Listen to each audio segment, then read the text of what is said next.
The Irrational Confidence Podcast.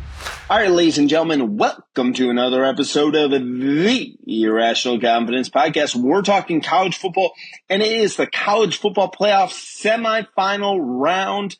We have 4 teams left. It's the final 4 teams going into the national title game. Who will be matched up? Who are going to be the winners?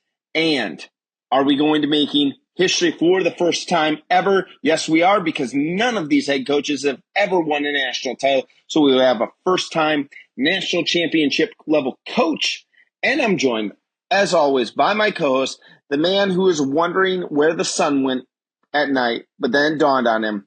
My co-host, Fresh. Fresh, how you doing, buddy? Haps, I'm doing great. Still in a little mourning period, but moving forward, onward and upward. We got 4 really, really talented football teams coming into this game. All have their own strengths and all have weaknesses. And the real key to this game is how can you protect those weaknesses and not have them exposed. For most of these teams, their 3rd game in almost 3 weeks. So being focused, keeping the real thing, and driving home. But it's gonna be 2 great matchups here on a Thursday and Friday night. It's still kind of weird having a playoff game on a Thursday night, not on like a New Year's Day holiday kind of situation. But the NFL playoffs sort of dictate that movement of the game to Thursday and Friday. So we'll see how that plays out, especially for Notre Dame, who has a shorter rest period than Penn State coming off that Sugar Bowl win. And does that really come into factor or not down in South Beach? Yeah, absolutely. We're going to break down both these games and talk about all 4 teams. But hey, before we get rolling for that, hit that subscribe button up there. Hit the notification bell. Get notified every single time we drop a new episode. Helps out the channel. Doesn't cost you anything at all. We really do appreciate all you guys hitting that subscribe button as well. And make sure that you hit us up, because we will be doing a national title preview. Plus, once we're done with college football, every year we move over into the NFL. So we'll have all sorts of fun NFL content. And then our favorite time when we do the crossover for where college meets NFL, draft season. It's coming up, and a lot of draft picks were decided today on Sunday night. So we'll talk about that at a later time here, Fresh. Let's get rolling right into it. We're going down to the Capital One Orange Bowl. This game is going to be played at 7:30 on Thursday night. It is a little bit weird right now that this game is Thursday night at 7:30, but sign me up for it. Down in Miami, Florida, the Fighting Irish, big win over Georgia, program-defining win for them. Penn State, everyone's going to say that they've had the easiest path. Right now, time of record, Notre Dame is a 2-point favorite in this football game. Over-under set at 45.5. 2 fantastic defenses right here. Big story right now is which one of these teams is going to be in the national title game, because I think this is going to be very indicative of their head coach, of the state of these 2 programs. What say you, Fresh? Well, I think first off, you're coming to this ball game. We got 2 fantastic defenses that are going to be taking the field. Yeah. Tom Allen, what he's done with that Penn State defense, kind of building up what Manny Diaz did, adding some of his own wrinkles, obviously being the new DC, getting players to play at a high potential, using the transfer portal to bring in 2 corners that really helps solidify that secondary for the Nittany Lions, and letting Abdul Carter really come out and be a terror. Obviously, he's dealing with a little injury there, but all signs look like he's going to be able to play on Thursday night. The defense, the way they dictated, the way they've played all year long, has shown that they have bought in. They're aggressive. They tackle. A typical Penn State defense, you kind of look back, they've been called linebacker U for decades. I'm not saying Abdul Carter is going to fit the LBU mentality like a LeVar Arrington or a Paul Leslie, but he does bring that pass rushing ability off the edge, and helps Kobe King there at linebacker, and helps some other guys make some plays. They're very resourceful. They're very timely when they make their big plays. They have shown, week over week, game over game, they have the same kind of defense. There's not ebbs and flows. There's some bend and break. They let Ohio State drive on them a few times. Made some plays, made some stands. They gave up some obviously early yards for Oregon in their Big Ten title game matchup. But all in all, that's been a very, very solid football team. I think the one question mark we've always had with the Nittany Lions all year is what consistency can we get from the offense? Singleton and Allen, we've been waiting for them to be given, fed the ball more and more. Maybe somebody's listened to the podcast. Maybe somebody's just using common sense. But lately, we've started to see them feed the two of them the football much more often, and much more consistently. And then obviously you have an all-world tight end there, Tyler Warren, really the only true passing, threat, receiving threat for that Indiana line offense. Who else continues going to be evolving? Because now you're playing a defense. This is not the Boise State defense. This is not the SMU defense. This Notre Dame defense is going to pose challenges. They're going to have someone, whether it's Brian Clark's son or it's going to be Xavier Watts, one of the two of them in that safety spot is going to be really matched up with Tyler Warren, maybe even help with some linebacker situations here in this sort of bracketing. How are they going to evolve their passing game to be a little more diverse from that approach? Right. Drew Allar's played pretty solid quarterbacking. Actually, according to a couple of NFL scouts right now, looking at the potential draft class, there are some that even saying he's the number one quarterback on their board because he's shown growth in his intermediate passing attack, his decision making. But I'm taking it with a grain of salt because outside of the Ohio State defense and the Oregon defense in the first half when they were really playing for everything it is, he didn't really wow me. So I really want to see in this ball game versus Notre Dame, how does he attack an elite defense and navigate this entire football game? And, his decision making, his third down management, when he knows he has to tuck it and run it. Does he going to try to take too many risks? Is he going to be able to play within the game, or is the moment now going to be a little bigger for him? These are all the things that I'm kind of looking at from Drew Allar's perspective. But overall, he's played really well this season. I think that's a big sign. The next thing is Penn State offensive line. Hasn't really been challenged outside of what Oregon and Ohio State did to them during the regular season in the Big Ten title game. How are they going to be ready to handle this front seven for Notre Dame? Yes, Notre Dame's missed their strong, their stud defensive tackle who got injured versus Indiana. They didn't have much of an issue. They played really well versus Georgia in the trenches. Can they keep going and causing problems for the Nittany Light offensive line? Can Penn State, buck up a little bit and be able to keep pounding that rock and opening up some holes and also provide pass protection? If you're watching that at the Fiesta Bowl, there were times where even though Boise State actually has one of the highest number of sacks, numbers in the entire FBS, there were moments where they played pretty well and they had some solid protection, allowing some of those deeper routes for Tyler Warren to evolve, especially off of play action. So how can they continue to maintain that pocket presence for him and let him, sit back there and stir the drink, if you will? Singleton and Allen have got to be the focus for the offense to build the passing game from there out to play action. Get the two of them heavily involved, run the ball between the tackles, run the ball off tackle. One thing I was kind of screaming at is like, why didn't Georgia run the ball through the tackles the majority of the time?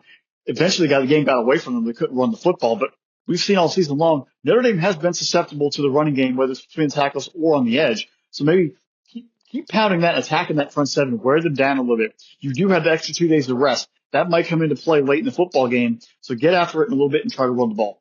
The other side, Notre Dame, you had a kickoff return for a touchdown to start the second half. You had a fumble that set the ball up inside the 15-yard line. This, resulted in a score. You dominated the middle eight. Actually, you even dominated the middle 8 minutes, 4-4. That really swung the tide in that football game. And kudos to the Fighting Irish for taking advantage of opportunities and making those plays happen when they had to. But outside of that, their offense didn't do anything. Jeremiah Love did not run the football in Georgia. Riley Leonard ran for 80-something yards. He only threw for 88. Their offense as a whole wasn't there. They had it when they needed it late in the game to get first downs, but they never drove the field. That still concerns me coming into this football game that Notre Dame's offense did not drive the field. They took advantage of the opportunities on the turnovers and the kickoff return. And that's what you have to do. You got to be solid in all three phases. But if you have to drive the field, can Riley Leonard, can Bo Collins, can Faison, can Jeremiah Love, and Mitchell Evans and that offense drive the field on the Nittany Lion defense consistently? And it kind of concerns me coming into this ball game if they have that mentality or they're ready for that. Because again, they're facing a solid defense. How are they going to get traction and be able to get going on that long? Because if you take out, like I mentioned, take out the kickoff return and take out that fumble right there before the half, they didn't do much of offense against Georgia, and that kind of raises concerns of you won, but now you're relying on your special teams and defense to get you in positions to have short fields or score on their end. You have to be able to find something, whether it's intermediate passing game, adding more of the quarterback run option. Jeremiah Love did get a little beat up a little bit in that Sugar Bowl. He has been cleared and fully healthy, but in that running back depth, him in that room has got to be able to contribute consistently. The receivers, I'm going to need to see Bo Collins and Faison, who made great plays versus Indiana and Georgia when they needed to, be more consistent throughout the ball game, catch the ball, keep the drives going, and that offensive line really be able to move the chains. Defensively, Al Golden's a genius. The guy knows what he's doing. Notre Dame will be able to move guys around, get guys in position, and really cause some havoc. They caused some problems. They brought some blitzes. They had 4 sacks, I believe, versus Gunnar Stockton. They shut down that offense a little bit from a passing perspective, really contained it. They did the same versus Indiana. And they've done the same versus versus opponents all year long. Whatever the offense that they're coming up against in that challenge, he has them prepared and ready to go. I don't actually see this being a very high scoring ball game. I see this kind of mirroring a defensive matchup and a defensive battle, just like the Sugar Bowl was. And that first team to blink, that first team to turn the ball over and put up against it is going to be obviously in peril. I trust Drew Allar more than I trust Riley Leonard. I trust Penn State's offense, but I also trust Notre Dame's defense more. So it's very, very tough for me to actually pick the winner because I love what Penn State's doing offensively and I love what Notre Dame's doing defensively.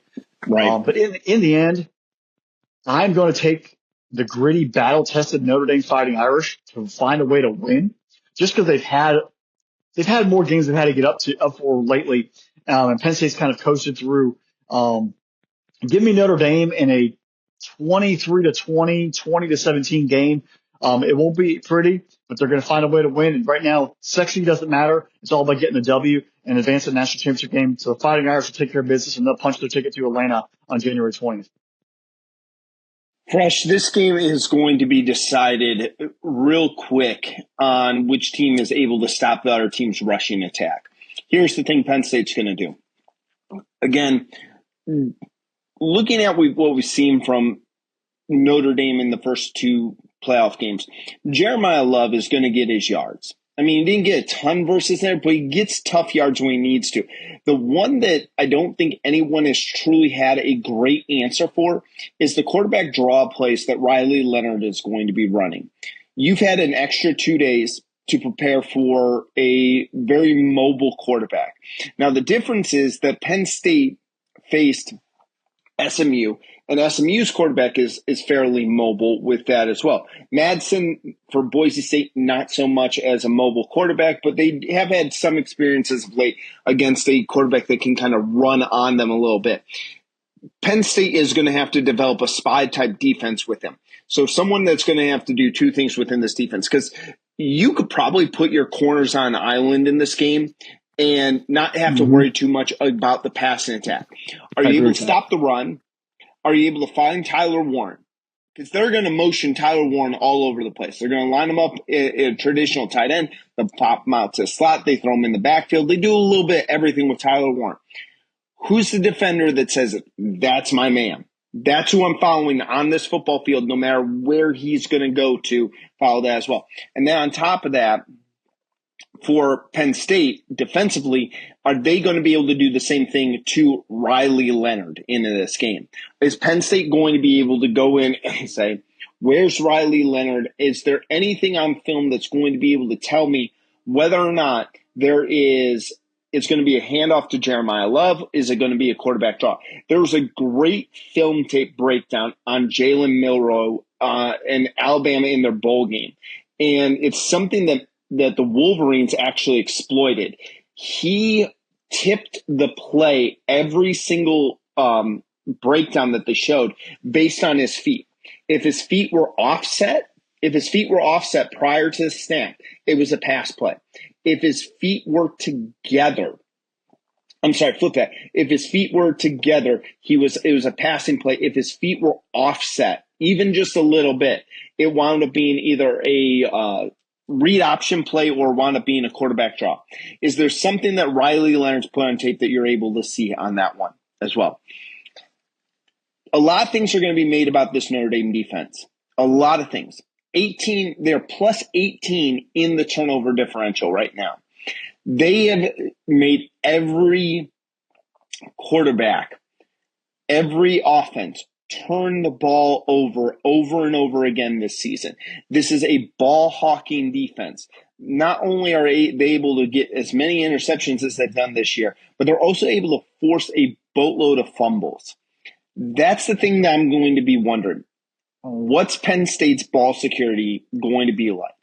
If Notre Dame forces forces 3 turnovers. They don't have to win the turnover battle by 3. But if they force 3 turnovers in this game, I think the Irish are going to win. I think the Irish are going to win, and they're going to win in a kind of what will be considered later as a handed victory. Same thing is true with Penn State. Penn State, not a lot of people are talking about, they're plus 10 in the turnover differential. And they got a guy, like you said, he's a little banged up, but they got a dude by the name of Abdul Carter. I've been a huge fan of him all year. He's one of the best pass rushers in college football right now. And he is absolutely amazing. What is Carter able to do to this Notre Dame offense? What is he able to take away from them single-handedly? Because if Notre Dame is able to run the football, you kind of will take Carter out of the game because his specialty is pass rush.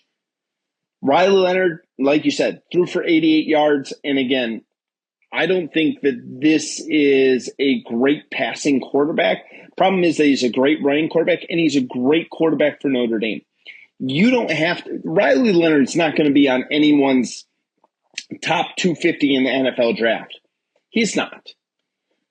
But he's a great quarterback for what Notre Dame needs out of him.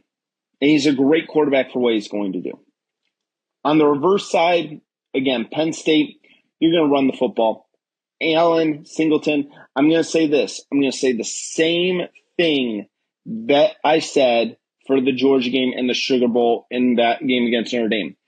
If Kaytron Allen and Nicholas Singleton combined don't run the ball more than Drew Allar passes the ball, I guarantee you Penn State loses this football game. If you completely put this game into Drew Allar's hands, yes, you have Tyler Warren. No knock on Tyler Warren. Great job out of him. But really, no one on this Penn State wide receiver core has any advantage over this pass defense. And if Benjamin Morrison was healthy in this game and able to play, it would be shut down. Like, you could run like zero coverage on this game and then just tee off against Drew Allar. You really could if he was around. Just the fact that you're missing, I don't know necessarily if they're able to do that, but that's the thing that makes this scary for me.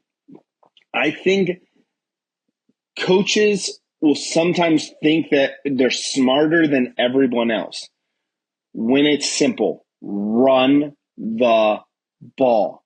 It's the playoffs. It's the same thing true in the NFL when you get to the playoffs. You need to be able to run the football. Same thing's happening now. Run the football. I'm with you, Fresh. I think the under's coming in this game. It's 45.5. I think we're going to take the under in it as well. But I'm also picking the Irish, man. That Irish defense, what they're able to completely shut down the Georgia offense, what they've done to an offense like Indiana, what they've done all year long, and they're never truly out of a game. And the fact is, everyone will point, oh, well, they lost to NIU. All right, great. Guys, they had a hiccup week 2. They're coming off a huge win. That's what we refer to as a letdown game. So what? This team has been dominant all year long. I think they are the second best team in college football outside of the football team that's in Columbus, Ohio. But other than that, I think this Notre Dame is a difference maker. I'm going to go 4-point win. Give me 24-21, 24-20, right around that area for a win for the Irish in this game. They're going on for a national title. Interesting point, since you're an Ohio State fan. As a Buckeye fan, which of these teams do you want to play in the national championship if Ohio State got there? Would you want Penn State again, or would you want Notre Dame, whose their defense the past 2 years has given the Buckeyes some trouble? I mean, if I'm rooting for just to win a national title, I think I want Penn State. I think you can I think you can stifle them. I think that you can turn them very one-dimensional. And I think Notre Dame knows that they're one-dimensional, and they're okay with that. Mm-hmm. Like, that's the huge difference. Yeah. So, all right, Fresh, let's go to the second game of the weekend. But this one's going to be played on Friday night at 7:30. It is the Goodyear Cotton Bowl Classic down in Jerry World. The Ohio State Buckeyes, they are traveling down to the state of Texas to play the Texas Longhorns. Right now, the spread is 6 points for Ohio State. Under is 53.5 on this. Fresh, I am enjoying the ride as much as I can for being an Ohio State fan. I'm loving every single minute of this. This has been one of the most fun things I've done in a long time. Most fun I've had in a playoff series, probably back to being a Cavs fan and the Cavs run to the NBA Finals a couple times. But what you got for Ohio State versus Texas? Well, the Buckeyes are on a heater right now. Right. Versus Tennessee, versus Oregon. They're kind of just playing free and loose, kind of playing the house money. Think, hey, we're in it. Let's just go out and do what we got to do. Now it's all kind of the dust is settled. They are the most dominant team in the playoff right now. And the pressure's kind of on them to win and to keep that going. So does that pressure seep in a little bit? Or does the team keep playing loose? Like, hey, we've gotten this far. Yeah, we lost to Michigan. Yeah, we lost 5 points to Oregon up in Eugene. So what? Yeah, we didn't play for a Big Ten title. So what? I'm calling you the Silver Bolt steamroller right now. Obliterating the competition. These games have been non-competitive. Can that momentum continue now that the pressure's there? Like, hey, now we're expected to win. It's going to be interesting. I'm going to say right now, there's probably a pro-Texas crowd down there, obviously in Dallas, but that's only because the Buckeye fans, there was a whole heck of a lot of that traveled out there to Pasadena for the Rose Bowl. That place was red. How many of those fans can afford, now that school's back in session, now that, we're kind of out of the holiday break, to travel down for a Friday night game? You start looking at the cost of all this travel. It's easier for Longhorn fans in Texas to get to Dallas than it is for a majority of Buckeye fans to get down. Even though there's a lot that live in Texas and there's a lot that live in Arizona, will they still have that fan base really supporting them who they had at home and they had in Pasadena? It gives them a little extra boost. Offensively, Will Howard's been focused. He's been making great plays. The offensive line has held up. They've played fantastic in the previous two matchups so far in the playoff.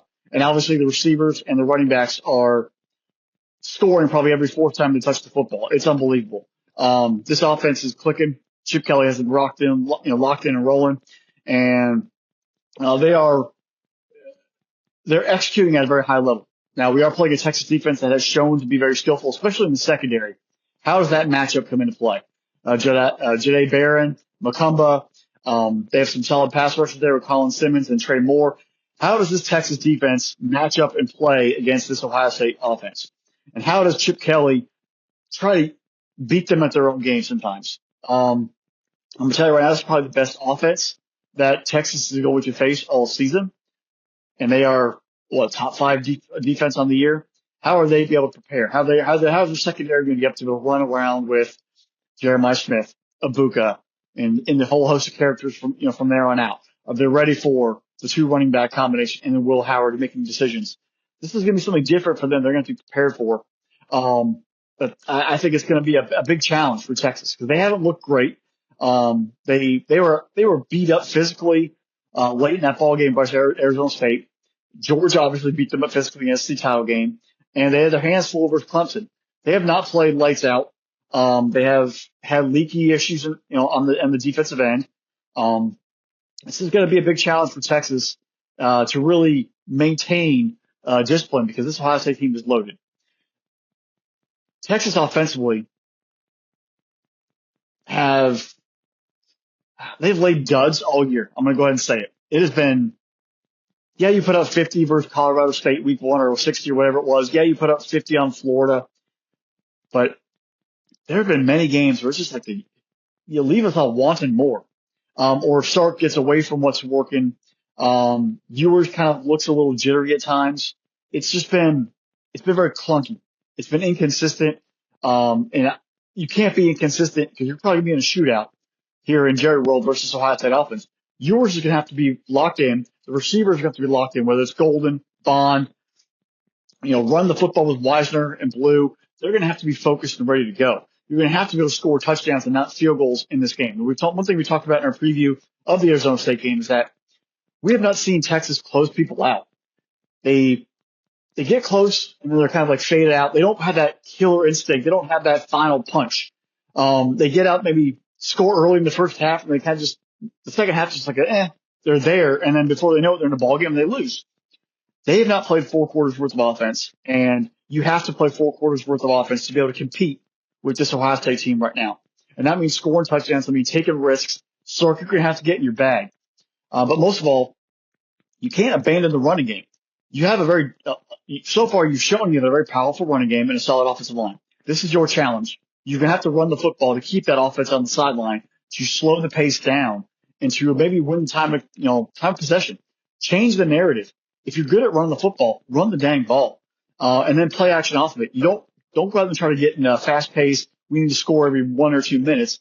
Slow the game to your own place. Play at your own level. Dictate possessions. Limit possessions to Ohio State. You start getting on track with them, you're going to lose. Now, with that said, that front seven for Ohio State ain't no joke. They got a bunch of first round, second round, third round draft picks that are waiting right now with Sawyer, JTT, Williams, etc. Your offensive line is going to have to be ready to rock and roll. Jake Majors at center is going to have to be ready to go. Banks at one tackle, Williams at the other. They're going to have to play their best game. I know they've been dealing with some injuries. They're beat up, but so is Ohio State's offensive line. You're not going to get any sympathy from them. They're going to have to really live up to that expectation and play football, protect yours, but most likely you're going to have to run the football and find those holes and maintain and sustain drives and score touchdowns. You are going to have a fan base behind you. It's going to be loud there in Jerry World. You've got to be able to dictate and take advantage of it. Jim Knowles' defense for Ohio State, we're going to tell the story. They've been flying around all year. They're making plays. They've been great. This is your chance. Yours is not going to run. You have a chance to hunt. If you can get yourself a lead or get in third and long, he's going to stand back there. And in most of these pass, you look at most of the film for Texas, their pass plays take a while to develop. They are not quick hitters outside of bubble screens. They are deep developing routes. You get a hand on a receiver and at the line of scrimmage, you can get off the edge. You're going to be able to get to the quarterback. If you guys can get after the quarterback and rough him up, he's going to be razzled. He's going to make some serious mistakes. I'll tell you right now, go back and watch that October 19th film versus Georgia when he got destroyed and beat up all day long, had no idea where the blitzes were coming from. You hit him in the mouth, you hit him in the mouth, you hit him in the mouth. Before you know it, he quits. And when he quits, it's over. He's razzled. It's in his head. He's going to be kind of fired up because obviously he went to Ohio State for a year. You're probably going to try and get some revenge. But if you could you hit him early and hit him often, he will eventually collapse. And that's another reason why Texas needs to run the football. I do not think this game is going to be competitive. This Buckeye team is playing out of their minds right now, and I have not seen anything consistently from Texas, offensively or defensively. They can match up and get into a shootout and win against an elite opponent. Their offensive line has had some issues. Their pass plays take a little bit too long to develop. I think Sark overthinks things too many times. And if they get a lead, they just lay down. They let the opponent back in the football game. I think Ohio State wins by 10 plus. This game is over in the third quarter, and they just coasted through into the fourth. They're on a heater. The guys are playing with so much fire. We knew coming into the season Ohio State was going to be really good. I think maybe losing to Michigan was the right thing to actually kick them all and get them all to focus and play with a high attention base. The only way Texas keeps this game competitive is if they play and they make the game ugly like Michigan did. Ugly, ugly, ugly. Defense dominates and run the football and try to be physical and maintain that possession and maintain the clock. If you make it ugly, you give yourself a chance. But then again, I don't think Texas is built for this right now. I think they're still a little bit off. And Ohio State's loaded, and Ohio State's on a mission. They're getting the job done. They're winning by 10 plus. Fresh, this game's going to be decided in the trenches. Okay. And there's a lot of questions I have between the two of them. If you take a look at Texas's offensive line, 3 of the guys right now, if the draft were happened today, most websites have him as a top, let's say 45 pick, top 45. Both Banks and Williams are projected first round picks. I think Williams is a little bit lower than Banks right now. I think he's like that late first, early second. Mm-hmm. Are they the thing that's been different between this Ohio State team in the last two games is their front 4 has been able to get the pressure. They've been able to get home with only sending 4, maybe 5 guys and being able to drop the rest in coverage. That's huge. It's very, very helpful for a defense if you're able to get that type of pressure with only sending 4 or 5 guys. Is that going to be able to continue? If Texas's offensive line can slow Jack Sawyer, JTT Williams, that entire Ohio State pass rush, then we have a ball game on our hand. And then the flip side of it too. what they've done really well with Ohio State, their guard play has been so much better since the game versus the Wolverines. They've had two huge injuries to that offensive line, losing Josh Simmons at left tackle, who was also he was projected as a first-round pick. He's in between Banks and Williams right now. And then you lose Seth McLaughlin, who was voted as the best center in the country this year. He was a remarkable player. Are you still able, because you have two very good blitzing linebackers for this Texas defense, are you able to pick them up? What they've done the last two games, any team that sent additional guys coming after Will Howard and the Ohio State offense, Ohio State has picked them up, and Will Howard's picked you apart. He's picked you apart. Whichever team can protect their quarterback and protect them from the high level quality that they have of these blitzers that they can come, or guys who can create some havoc in the backfield, that's going to be deciding who's going to win this football game. If you're able to protect Will Howard, is he able to be efficient? Takes care of the football, don't throw any interceptions, and here's the thing. Where's number 4? Where is number 4? Because I'll tell you this. Texas, yes, you do have some very high-quality cornerbacks over there at Texas. They're very, very good. Jeremiah Smith is a freak of nature. He has broken a Hall of Famer by the name of Chris Carter's records all year long. This guy is an absolute freak of an athlete. You will not be able to stop him single coverage. You will be able to maybe slow him down if you double coverage him, but he's still going to wind up getting his catches. This could be a huge game. If Texas completely shifts their coverage over to him, this could be a huge game for Carnell Tate. This could be a huge game for Ibuka. You take a look at what Judkins and Henderson have done. Both have 10 touchdowns on the year. They're 1 yard apart from each other. I think one has 925, the other one has 926. Judkins has a few more carries there as well. But are you able to use the passing game as Ohio State to open up the running game? If you're able to do that, yes, Fresh, you're right. This isn't going to be close as well. It wasn't close versus Tennessee. It wasn't close versus Oregon. But Texas does have the horses to keep up with you.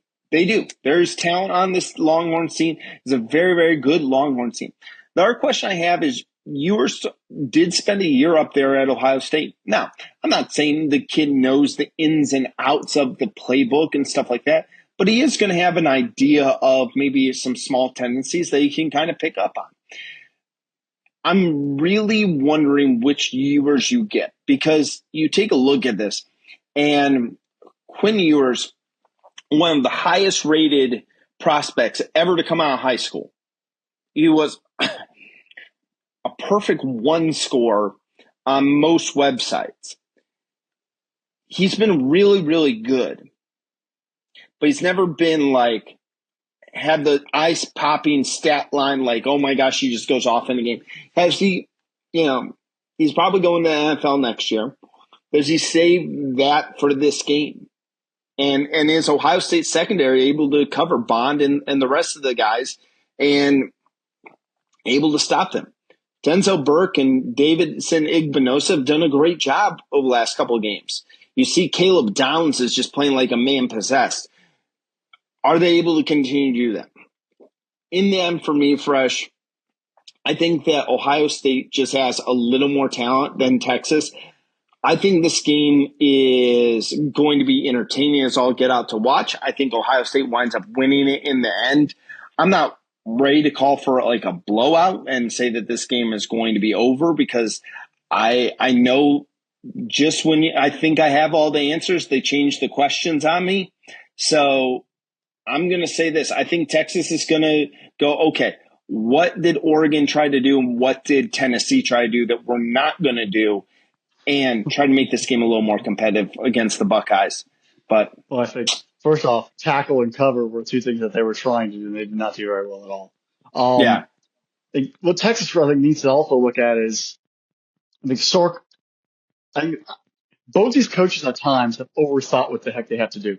Right. Ryan Day's done it sometimes. They just get out of the way sometimes and let the players play. Just times where we watch Texas play, whether it's Georgia or it's Clemson or it's Arizona State or it's Arkansas or whoever. They get cute. And you're like, what are you trying? Are you trying to say you're the smartest person in the room? Just shut up and let them play ball. Get the first downs, make things happen. It's frustrating. Everyone yells at the TV or yells at the radio or yells from the stands. They're like, what are we doing? It's obvious to everybody else, but the coaches sometimes they want to prove that they're smart. It's like, we know y'all are smart. We're not saying you're idiots, but you make us start thinking that because you sort of you confuse yourself by getting away from what you're being successful at or what's gotten you there. So don't overthink the game plan sometimes. You can overcoach, you can oversaturate your players' minds and your own minds, and that puts you into a paralyzed state where eventually you're like a deer in headlights. You're like, I don't know what to do. It's just like, calm down, make it happen. What Sark is run the football, play action to help contain yours and let that help the offensive line as well. If you start doing straight dropbacks, that secondary for Ohio State, you're not going to have the opportunity. You have to throw in some very, very tight windows, and it's going to be very difficult. The best defense he's played is Georgia. He's done it twice, and that team offensively has been shut down. He's been sacked. How does he also get away from tendencies from his perspective? And Ryan Day, let Coach Kelly, let Knowles do what they have to do. The players are out there playing. Don't let the moment get too big. Keep what you're doing. You'll be just fine. Yeah. Best thing is, Fresh, we're going to get a rematch of this game week 1 next year, August 30th in Columbus. Well, and the funny part is there's rumors. Now, I'm not adding this in there. Sark's name is potentially being thrown around in the NFL circles.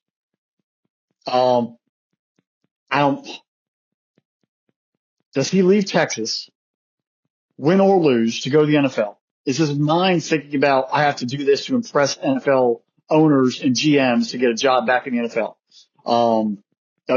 Again, Quinn Ewers, I have the entire weight of Texas on my shoulders, plus my NFL draft stock. How much does that weigh on him making decisions and playing? I got a feeling this year he's played a little uptight with Archby on the bench. And always like, well, if I screw up, is Archie going to come and take my job? If I screw up, is Archie going to come and take my job? That's a lot of weight to be on someone's shoulders right now. I think Will Howard, from the Ohio State perspective, that's been lifted after beating Tennessee. Like, they had the stress of having to beat Michigan. That's been lifted off their shoulders after beating Tennessee. They've kind of gotten over that. But that pressure still sits on Texas and Quinn Ewers and Sark to win that next big game. Yeah, you went to Alabama. Yeah, you've gone to Michigan. But now you've got to win playoff games and consistently do it. Yeah, you did it. You didn't do it last year. You beat Clemson this year.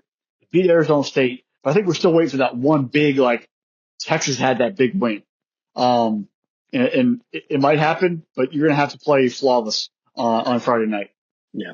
It's going to be a great one to watch, Fresh. And we're going to break it down once it's all said and done. And we'll bring you a preview for the national championship game that will follow this one on January 20th. Can't wait for that here, Fresh. And before you head out of here, guys, like we asked at the beginning of the show, hit that subscribe button, hit the notification bell, get notified every single time we drop a new episode. Leave us your picks down in the comment section below. Tell us who we missed. Tell us what we've gotten wrong, what we got right. Who do you think is going to be playing for the national title game? And make sure you're checking out SpinnableSports.com because the Irrational Confidence Podcast is part of SpinnableSports.com. Special thanks to our producer, Drew. Without him, none of this is possible. Like, subscribe wherever you get a podcast from. Leave us that 5-star review because you guys know Fresh and I, we're those 2 5-star prospects. Fresh, it's been a heck of a ride. I've loved this year of college football. I can't wait for us to spend some time at the end of the year to kind of wrap up what this year was like because I think that this year was phenomenal. Like, there's so many great stories, and parody is all over the place. And you know me, I love parody in sports. Yes, you do. You're Steph Parody Happel.